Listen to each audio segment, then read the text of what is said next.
ces outils-là et le soutien qu'ils apportent aux porteurs de projets ou aux porteurs d'idées, c'est important. Voilà. Et par rapport, pour finir, c'est vrai que pour financer, parce qu'on est des structures, on est tous financés, donc effectivement le Conseil général en tant que collectivité de soutien, soit au travers d'un certain type sur certaines thématiques, les structures que nous sommes, soit du point de vue général au travers du soutien au développement économique. Vous avez aussi le conseil régional qui nous soutient tous dans la mise en œuvre de nos actions. Vous avez aussi des dispositifs qui viennent là pour le coup financer en fonction des situations des personnes, l'accompagnement qu'on réalise. Dans le cadre de l'accompagnement de publics qui sont en insertion, il y a un certain nombre d'outils qui sont là présents pour les bénéficiaires du RSA, le Conseil général qui finance l'accompagnement. Pour les publics reconnus en qualité de travailleurs handicapés, l'AGFIP soutient et propose un accompagnement renforcé. Le dispositif NACRE, dont on est un certain nombre à être opérateur, vous permet de financer votre accompagnement quand vous êtes demandeur d'emploi ou jeune de moins, enfin voilà, vous avez un certain nombre de critères qui vous permettent d'accéder à ces soutiens-là. Le public, pour ce qui nous concerne, on a un partenariat privilégié avec le fonds Justice pour l'accompagnement des salariés. Voilà, donc là où on est dans vraiment une démarche d'accompagnement possible pour les publics salariés. Vous avez, voilà, un certain nombre, très vaste. Voilà, très vaste, mais donc il faut le rappeler parce que sans ça, il y a un certain nombre de publics qui ne pourraient pas bénéficier des accompagnements parce qu'on ne serait pas là pour pouvoir les légitimer. Voilà. Parfait. Alors, merci à tous et toutes. Je vais vous proposer de reprendre place dans la classe parce que le temps passe et puis il y a deux intervenants qui vont venir à l'exception de Pierre que je vais finir avec Hervé, donc avec moi parce qu'elle va peut-être réintervenir sur cette troisième partie de nos débats et puis très vite je vous donnerai la parole parce que déjà il y a une ou deux personnes qui ont certainement des questions à poser. Je vais appeler Marie-Louise Durand maintenant qui représente Actionnel, voilà, qui est installée. Franck Laspargue qui représente lui l'ordre du ministère comptable et la région de Provence-Alpes d'Azur et Corse, et M. Jean-Claude Haide, qui est le président du CGA 13, alors Centre de gestion agréé, et avec lui on va également parler donc de cette notion d'accompagnement de l'entrepreneur, de la créatrice ou du créateur, une fois que l'entreprise a donc démarré. La solitude du chef d'entreprise, c'est un sujet dont on parle beaucoup, c'est même peut-être parfois un sujet un peu tarte à la crème, mais je crois que, comme vous l'avez bien dit, c'était pas toujours évident de se retrouver tout seul en tant que chef d'entreprise. Donc il y a des réseaux, et notamment des réseaux d'entreprises au féminin, bien sûr, on en a dit tout à l'heure avec Roland. Il y a aussi Actionnel, donc est-ce que vous pouvez nous en dire quelques mots? Oui, voilà, je pense que sur la liste, ça doit être. Voilà. Bonjour à tous. Donc, Actionnel, effectivement, à notre réseau de femmes chefs d'entreprise nationales, implantées sur toute la France, d'entreprises sur tout le territoire, effectivement, dans une idée d'un réseau d'accompagnement et d'entraide, surtout. Et depuis 15 ans, et qui officie en PACA, et nous sommes très fiers d'avoir pu contribuer, Claire, ici présente. Voilà, donc c'est effectivement une grande satisfaction aussi de voir nos femmes, nos créatrices, et continuer à les épauler dans leur parcours. Est-ce qu'en dehors des débats actuels sur la parité, sur l'égalité hommes-femmes, sur les présidents d'entreprise, la parité dans les conseils d'administration du CAC 40, etc., est-ce qu'il y a une spécificité aujourd'hui de la création d'entreprises que vous vous retrouvez peut-être dans vos associations avec plus de solidarité que des associations mixtes ou que des associations masculines de chefs d'entreprise? Oui, alors on essaye de ne pas rentrer dans les poncifs, hein, c'est pas une association de féministes, hein, mais il y a une association, on est dans le lobbying positif. Oui, l'idée effectivement, c'est de faire un réseau de bienveillance, voilà, de mise en confiance, parce que effectivement, le chef d'entreprise, mais c'est surtout un être humain qui a besoin d'être mis en confiance et regonflé, comme vous l'avez compris, régulièrement, avec des expertises, mais tout simplement aussi avec le bon Dieu, la main sur l'épaule et vas-y, hein, voilà, ça marche. Puis le partage de problématiques avec des pairs, entre guillemets, familières, et puis que ça soit au féminin comme au masculin, hein, d'accord, il y a différents réseaux. Au féminin, c'est effectivement un choix, et on travaille aussi main dans la main avec des réseaux d'expertise aussi qui sont très complémentaires. D'accord, alors il y a, oui. Pour répondre à votre question, sur l'entrepreneuriat féminin, il y a un atelier particulièrement, sinon là je vais vous occuper pendant 20 minutes, sinon quand on lâche. Mais c'est vrai que l'entrepreneuriat féminin, il y en a quelque spécifique demain qui est dédié sur cette spécificité. Voilà. D'accord, merci beaucoup. Alors le suivi donc après après la création, le suivi post-création, c'est vrai que chef d'entreprise, on parle toujours de son accompagnement quand on crée l'entreprise, l'accompagnement financier, les plateformes initiatiques, les intervenants qu'on a entendus. Mais au bout d'un certain temps, quand l'entrepreneur bosse de ses propres ailes, il faut quand même continuer à être accompagné. Donc là, un partenaire qui a vraiment un rôle important, c'est l'expert comptable. Il faut juste, oui, non, moi, ça marche.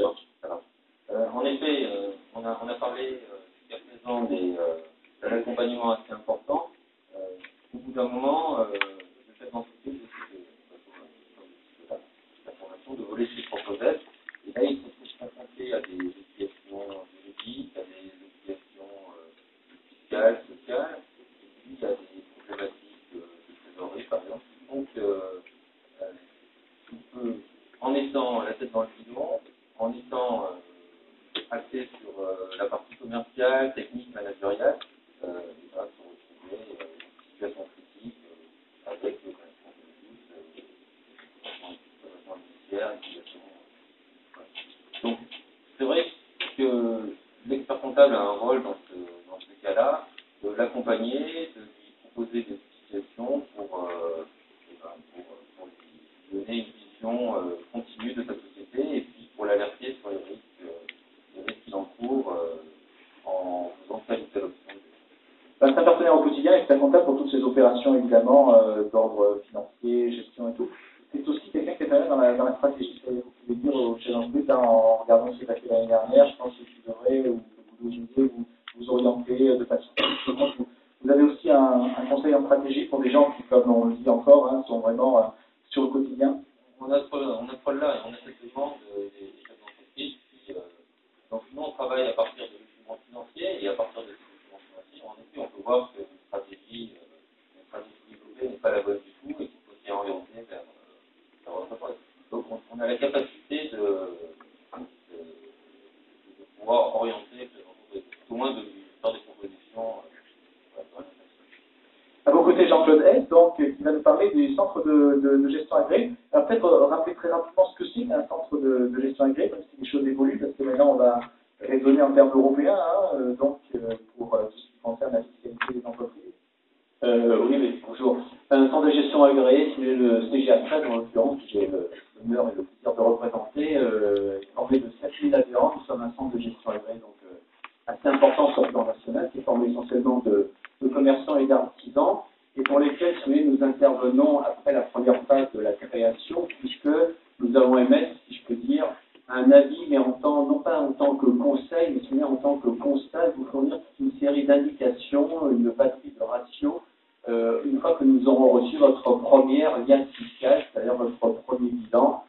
Et quand je dis nous avons la chance d'avoir quand même 7000 adhérents, ce qui n'est pas quand même négligeable, ça nous permet d'avoir un échantillonnage, comme on dit, représentatif, et qui vous permet, par ce dossier de gestion, de vous situer intrinsèquement au niveau de votre activité, de la profession que vous exercez, de vous situer par rapport à des moyennes régionales et des moyennes nationales. Donc, nous appelons communément le dossier de gestion que nous envoyons d'ailleurs à l'expert comptable et à l'adhérent que vous êtes, puisque vous êtes le premier concerné. Donc déjà, ça c'est un premier indicateur d'aide à la gestion pour savoir si vous êtes ou non dans la plaque, eu égard à cette batterie de ratios et d'indicateurs, encore une fois, qui nous est fournie lors de la première production de votre bilan, de votre compte de résultats. La deuxième forme d'accompagnement, une fois que l'oiseau s'est un peu envolé, si on peut dire, c'est effectivement quand même le service formation que nous mettons à la disposition des adhérents. Sans entrer dans le détail, c'est toute une série de séances de formation extrêmement hétéroclites, avec des formations, si vous voulez, purement techniques, des formations de management, des formations de comportementales, des formations aussi pour les commerçants du type, je vous dis, la livre, ça un peu brûle pour point, comment faire sa vitrine, comment prendre la parole en public, comment tenir une réunion. Donc, vous voyez, un patchwork vraiment extrêmement hétéroclite quant à la diversité des thèmes de formation. Et puis enfin, bon, je termine là-dessus pour pas être trop long, c'est quand même l'incidence fiscale, parce que l'argent, c'est quand même le nerf de la guerre. Et si les gens qui adhèrent dans un centre de gestion agréé, que ce soit à Marseille ou ailleurs, d'ailleurs, enfin, pour tant qu'à faire, que ce soit au CGA13, ne bénéficieront pas, c'est ça, d'une majoration de votre bénéfice de 25%. Autrement dit, si 1 000 €. Si vous n'adhérez pas à un centre de gestion agréé, vous serez imposé sur 1 250 €, alors que si vous adhérez à un centre de gestion agréé, vous serez imposé sur 1 000 €. Alors sans vouloir épiloguer sur le régime injuste ou pas, si vous voulez, c'est la loi de finances qui l'a traité de cette façon-là. Et donc c'est pratiquement un passage incontournable. Voilà, très schématiquement. Voilà, c'est une transparence de l'activité en fait des entrepreneurs, mais qui permet aussi d'avoir en effet ces statistiques sur différents métiers. Et ça, c'est bien utile de pouvoir se comparer à d'autres personnes qui exercent la même activité. Je crois qu'il faut toujours se comparer et se remettre en question. Et effectivement, si le bateau dérive, au lieu d'aller sur les récifs, il vaut mieux on dit que. D'accord. Alors, vous êtes avant tout quand même des intervenants par rapport à des gens qui sont en statut individuel, pas trop en statut sociétal en fait. Voilà, c'est ça. En fait, notre population, ce sont les entreprises individuelles, le commerce artisanal, c'est déjà dit, les gens qui se trouvent sous la forme EURL et les gens qui se trouvent sur la forme EIRL, pour lequel d'ailleurs vous aurez un atelier qui sera animé par notre directeur présent dans la salle, Bertrand Dolé, qui vous donnera toute indication en la matière. Voilà. Et les salles de famille, dont on ne va pas épiloguer trop sur le sujet. Voilà. Très bien. Alors, donc vos questions, je crois que monsieur, vous vouliez depuis très longtemps prendre la parole. Je me suis permis de ne pas vous donner le micro tout de suite parce que je voulais être certain que tous les intervenants pourraient quand même nous dire un petit mot. C'est vrai qu'il y en avait beaucoup. Je vous laisse maintenant le micro.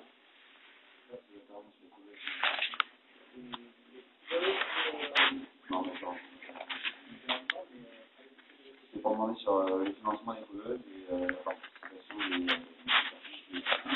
entreprises qui aiment les entreprises. Voilà.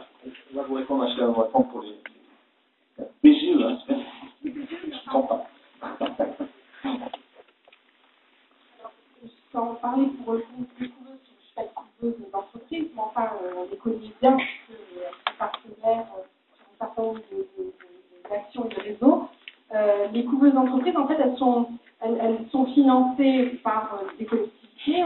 Isabelle, tout à l'heure, Chevaux pour le Conseil général, qui en a parlé, le Conseil régional de soutien, voilà, pour prendre en charge une partie de leur fonctionnement. Ensuite, elles vont, au travers elles vont aussi, de la même façon que tout à l'heure on a parlé pour le portage salarial, bénéficier en fait d'un pourcentage de ce qui sera facturé. Sachant que le principe des couveuses, contrairement à ce que l'on a dit tout à l'heure par rapport au portage salarial, le principe des couveuses, c'est de tester. Donc, a priori, quand vous commencez, que vous rentrez dans une couveuse, vous avez très peu de participation qui est générée, puisque le porteur de projet qui teste son projet va mettre du temps à facturer. À partir du moment où il va être en capacité de facturer, justement, c'est plus trop le rôle de la couveuse de l'héberger. Donc, on est vraiment dans cette démarche-là, de donner les moyens à la personne, le porteur de projet va développer et d'étoffer sa clientèle, et une fois qu'il a suffisamment de clients, la couveuse va lui, le collectif qui est mobilisé, parce que c'est pas que la couveuse elle-même, elle réunit un certain nombre de partenaires autour d'elle, vont accompagner la sortie de couveuse, justement, et voilà. Je ne sais pas si j'ai répondu à votre question, enfin voilà. Ah pardon. 10%, je crois, des couveuses que je connais. Après, effectivement, à mon avis, le mieux pour avoir de manière précise, aller voir au stand des différentes couveuses qui sont présentées. C'est plutôt par là, mais c'est pas grave. Vous prenez le plan et puis vous les retrouverez. Mademoiselle ou madame, allez-y. Bonjour, en fait, voilà, je voulais savoir un peu quelle était la différence entre BGE et IRCE. Quand on est justement en phase amont du projet, bien avant le lancement, donc le stade de test, on a l'idée, l'émergence, etc. Voilà. Je ne sais pas si je peux répondre à votre question, parce que BGE, c'est une structure, IRCE en est une autre. Je crois que surtout, ce que vous pouvez faire, c'est vous dire, je vais rencontrer ces différentes structures. Donc, il y a aussi des logiques de positionnement géographique. L'IRCE, je crois que physiquement, ils sont sur Aix-en-Provence, mais ils peuvent intervenir peut-être à Marseille, je ne sais pas, je ne suis pas sûre. Nice, pardon, voilà, Nice. Donc, Aix et Nice. Pour ce qui est du réseau boutique de BGE, en fait, c'est le principe de BGE, c'est d'aller en proximité. Donc, on a, par exemple, sur les Bouches-du-Rhône, une présence physique sur Marseille, avec plusieurs sites, sur Aubagne, Arles, Aix, Salon. On intervient après sur des permanences, et en tout cas avec des gens qui sont là physiquement toute la semaine, Donc sur toutes les villes que je vous ai dit précédemment, sur Avignon, sur